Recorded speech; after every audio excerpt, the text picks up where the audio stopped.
Seja muito bem-vindo, seja muito bem-vinda aqui ao primeiro episódio do podcast Estudos Dizem. Meu nome é Márcio Harf, o seu anfitrião desses nossos encontros, que tem a intenção aqui de chamar especialistas em diversas áreas do conhecimento humano para que a gente possa debater esses assuntos, mas sempre embasado na ciência, para saber, afinal, o que os estudos dizem sobre aquele assunto. Existem duas grandes motivações para que esse podcast exista e eu quero dividi-las contigo agora de forma muito breve. A primeira é aproximar um grande público que não tem tanto contato com o mundo acadêmico, com a ciência, desse mundo. Esse é o primeiro, o grande motivador. E o segundo é ser um local, um ecossistema, um ambiente onde a gente possa cultivar a ciência de uma forma leve, mas ao mesmo tempo com seriedade, para que a gente possa disseminar a ciência com responsabilidade. A gente tem alguns problemas em relação à ciência que começa pelo alcance dela. O Schoenecker disse em 2010 que um artigo científico que demora, 1 ano, 2 anos aí para ser escrito, dependendo da complexidade do artigo, da pesquisa, ele vai para diversas revisões, né? Quem já escreveu um TCC sabe bem disso. Quando faz lá, salva na versão 1. Aí depois vai para a versão 2, depois versão 2.1, depois versão 2.1.a, depois versão 2.1.aaa, e vai fazendo diversas revisões até chegar na versão final. E depois de todo esse trabalho, depois de todo o cuidado, depois de diversas revisões, ele é lido pela média de 7 pessoas. O que é muito triste porque a família da pessoa conta. Então, nos coloca numa posição um pouco mais complicada. Para complementar o Schoenecker, que fala dessa questão de alcance, tem o Daniel Pink, que fala lá em 2009 que existe uma distância, que existe um descompasso, que existe uma divergência entre o que o mundo dos negócios faz e o que a ciência sabe. Só que, se a gente analisar de uma forma geral, o Daniel Pink foi seletivo ali no mundo corporativo, mas a verdade é que a gente não usa as descobertas da ciência em basicamente todas as esferas da nossa vida, sem a gente analisar um grande público. E a missão aqui do podcast, ela tem relação com justamente reduzir essa distância entre o que a ciência sabe e o que a gente faz, para que a gente possa aproximar o máximo disso, ter melhores resultados, tomar melhores decisões e entre tantos objetivos, obviamente, ser mais feliz. E é por isso que nasceu, então, o podcast Estudos Dizem. Vamos lá. Esse é um podcast que ele tem um formato virtual. Eu moro em Pelotas, no Rio Grande do Sul, fico longe da maior parte de pessoas do Brasil, então o podcast virtual foi uma grande alternativa para conseguir trazer pessoas aqui de relevância de diversos lugares do Brasil, né? Quero trazer pessoas de Pelotas também em breve, mas minha grande rede de contatos não está aqui na cidade. Eu moro aqui apenas há 4 anos, me mudei para cá em 2018, vai fazer 4, 5 anos agora, enfim, e a minha grande rede tá fora daqui, tá pelas bandas de Porto Alegre e outros lugares aí pelo Brasil. Então, ele é um podcast virtual. Por isso, se você está assistindo no Spotify, você está escutando, já fica aqui o convite para você dar 5 estrelas, para você seguir o canal aqui para acompanhar as novidades, os próximos episódios. Se você está assistindo pelo YouTube, aquele lembrete de sempre, né? Se inscreva no canal, clica no sininho, curte o vídeo.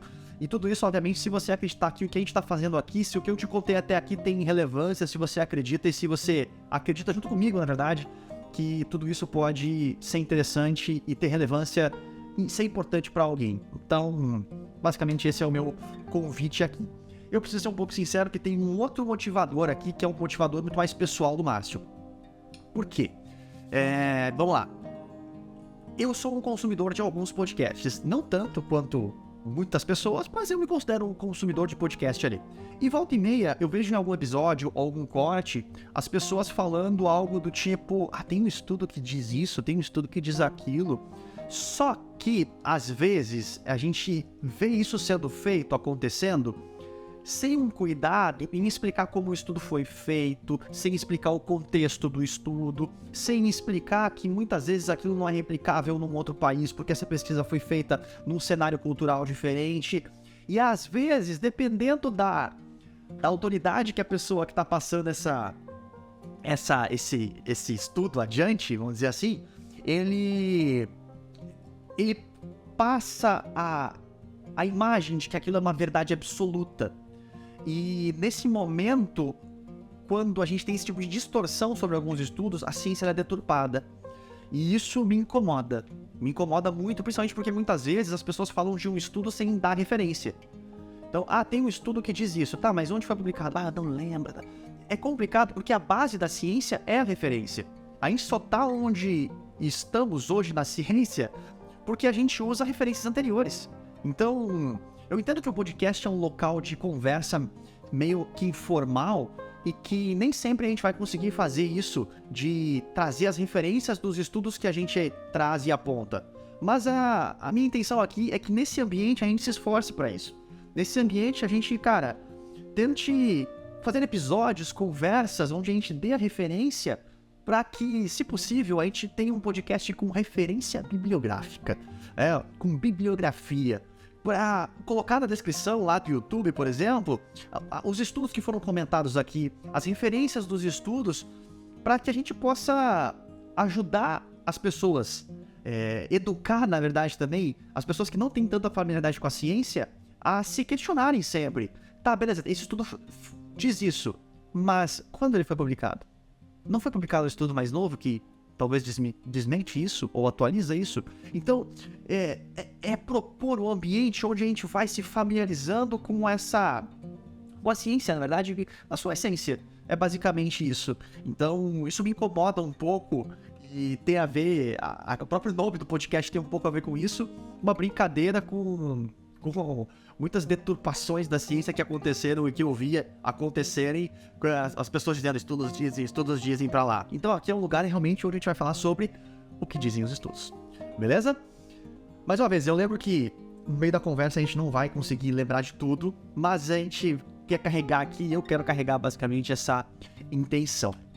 Somado a tudo isso, sou um estudioso, do comportamento humano, mas além disso eu sou um estudante. Estou cursando agora o meu mestrado em Neuroscience for Business, onde eu tô nessa cadeira que é a cadeira do host do podcast, do apresentador, mas a cadeira que eu mais gosto, que é essa mesma cadeira que é a cadeira do aluno, porque muitas pessoas vão passar por aqui, eu tenho certeza que vou aprender muito com elas, e meu convite é que você aprenda comigo, porque vão passar grandes profissionais aqui, eu te garanto, e a gente vai ter uma oportunidade de absorver um conteúdo extremamente rico em muitas áreas da nossa vida, tanto nos negócios, na vida pessoal, enfim.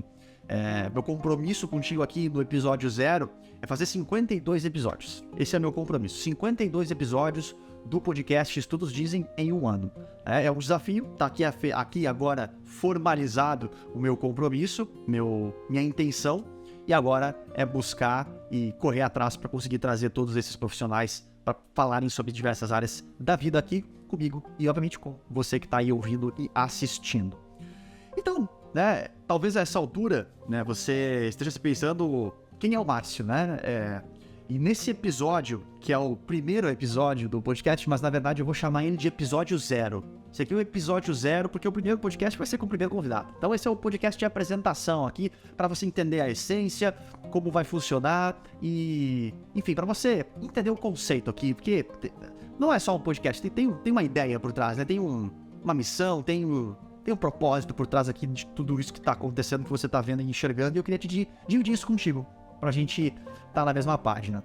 E eu quero me apresentar pra ti de uma forma muito breve aqui. Meu nome é Márcio Harf, O sobrenome com uma vogal só, às vezes é fácil de falar, às vezes é difícil, enfim. E durante muito tempo, aproximadamente 12 anos, eu fui um executivo do mundo corporativo e fiz aquela carreira tradicional. Eu fui vendedor, supervisor, aí fui gerente, coordenador, toda essa escadinha, como se fala normalmente dentro do mundo corporativo. Cresci lá dentro e a verdade é que muitas vezes eu não concordava com muitas das coisas que aconteciam lá, muitas das formas como as situações eram conduzidas, e isso me incomodava bastante, Eu tive um caso bem sobressalente, assim, no que diz respeito a isso. Foi uma conversa com um gestor, onde ele disse pra mim que ali, Márcio, aqui tu tem que escolher se tu quer ser bem sucedido ou ser feliz, os dois não dá pra ter. Chegou a esse marco dentro do ambiente corporativo.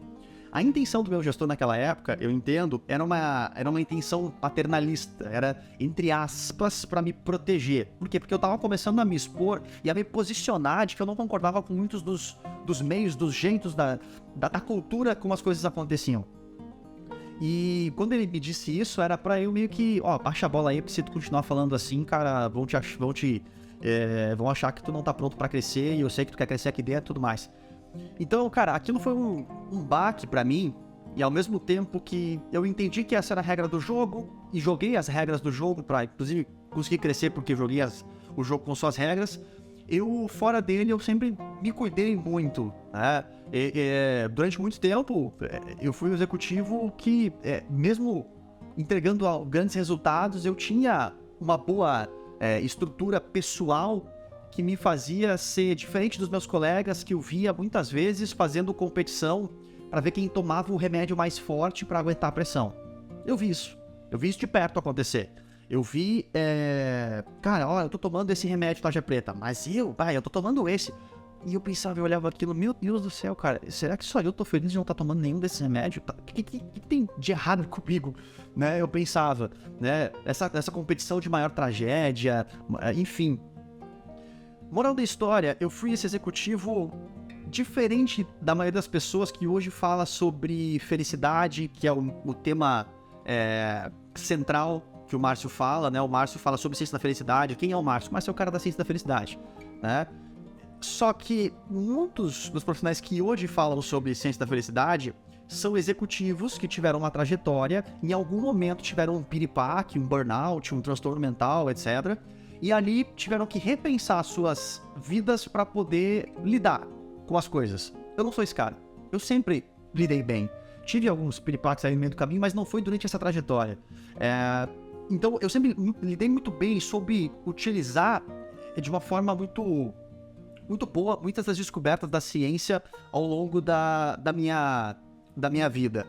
Mesmo não sabendo que elas eram embasadas na ciência, porque eu só fui descobrir que a felicidade e ciência podiam conversar numa mesma sala sem brigar em 2019, quando eu já estava num cargo de gerência. Só que nesse momento foi uma outra virada de chave para mim, porque quando eu tentava me posicionar lá atrás e defender o meu ponto de vista sobre a gente precisar cuidar das pessoas, respeitar os horários, períodos de descanso, que não tinha nada de bom em falar que hoje eu não almocei, eu passei a noite sem dormir. Existia um status quo, uma competição em alguns ambientes que eu fiquei inserido, de que, cara, tu chegava pro gestor e falava, passei a noite sem dormir fazendo esse relatório, e tu ganhava aplauso. Porque, nossa, esse cara é comprometido, ele ficou sem dormir. Só que, cara, na verdade o cara tá se estragando porque hoje a gente sabe, embasado na ciência, que ele prejudicou basicamente a tomada de decisão dele por um bom período de tempo porque ele se privou do sono. Enfim, fecha parênteses aqui. Mas quando eu me posicionava, eu era martelado pra baixo. E eu descobri na ciência. Que eu tinha ali os argumentos certos pra conseguir conversar, pra conseguir começar uma conversa. E ainda assim eu comecei a escutar, Márcio, isso aí é coisa lá de Harvard, aqui não funciona, né? Hoje a gente sabe, principalmente depois da pandemia, depois de 2020, que esse assunto, cara, é mais que importante. Felicidade passou a ser um assunto extremamente relevante e importante dentro das empresas depois da pandemia. Porque as pessoas pararam para repensar, enfim, as suas vidas e tudo mais, e de certa forma, esse assunto ganhou relevância. Mas antes não tinha essa relevância toda. Antes, quando tu te posicionava sobre felicidade, até hoje ainda, às vezes é assim, cara, é taxado do cara zen budista. Não vem com esses papos de zen budista, cara, não vem com um papinho de abraçar a árvore. Então, existe ainda até hoje um estereótipo em torno, né, de cuidar das pessoas que é ruim. É ruim tanto para os negócios, quanto para as pessoas que estão inseridas no negócio. E eu descobri na ciência, então, esses argumentos para conseguir me posicionar, né? E, enfim, de 2019 pra cá, muita coisa aconteceu. Eu, em questão de 2 anos, finalizei 3 pós-graduações. Com toda a certeza da vida, de 2019 pra cá, eu li mais livros e estudei mais, muito provável, do que em todo o resto da minha vida antes de 2019. Porque eu encontrei um motivo, eu encontrei uma motivação pra estudar, que era uma missão. De que eu tava buscando, dentro dos meus estudos, argumentos, métodos, formas de que ninguém mais precisasse ouvir de algum gestor, aqui tu precisa escolher entre ser feliz ou bem-sucedido. Muito pelo contrário, a gente sabe que as pessoas felizes têm muito mais condições de serem mais eficazes em suas entregas de resultados, terem melhores tomadas de decisão, enfim, uma série de aspectos aqui que em algum momento vai ter um episódio para falar sobre isso, tá? Mas esse sou o Márcio, que hoje não sou mais aquele executivo, hoje eu sou empresário, tenho minha empresa de treinamentos de consultoria chamada FAS, que é inclusive um acrônimo de felicidade a sério, né, que é o nome que eu chamei esse caminho para falar sobre felicidade dentro de um trocadilho aqui. E eu estou com palestras, com mentorias, dou aula como professor de pós-graduação, enfim, como consultor também. E tudo isso, né, sempre embasado na ciência e somado com a experiência de mercado. Muito prazer, esse é o Márcio e esse é um podcast Estudos Dizem aqui. Deixa eu olhar aqui se eu esqueci de nenhum recado do que eu anotei. É isso aí. E por falar em estar estudando, eu preciso falar do primeiro convidado do nosso podcast aqui, que é um mentor meu, tanto na vida profissional quanto na vida pessoal. E ele atualmente é o meu professor orientador do mestrado que eu estou cursando. E eu quero chamar para o próximo podcast aqui, para o primeiro episódio, na verdade, que é esse aqui, reforçando o episódio 0, eu quero chamar Thiago Cavalcante Tabajara, que vai falar sobre um cenário, né, da ciência no Brasil, no mundo, como a gente pode utilizar isso a favor da nossa vida como um todo, e também vai falar sobre o que dizem os estudos sobre neurociência e negócios, sobre neurobusiness. Maravilha! Esse foi o episódio 0, eu quero te agradecer por ter assistido até aqui, muito obrigado. Lembra de curtir o vídeo, se inscrever no canal, dar 5 estrelas no Spotify, enfim, ajudar a gente a que esse conteúdo ganhe relevância para que a gente possa alcançar o máximo de pessoas possível e levar a ciência e melhores decisões e melhores qualidades melhor qualidade de decisão em relação a basicamente todos os aspectos da nossa vida. Fechado? Muito obrigado por ter assistido até aqui e eu te vejo no próximo podcast Estudos Dizem para falar sobre o que dizem os estudos. Valeu!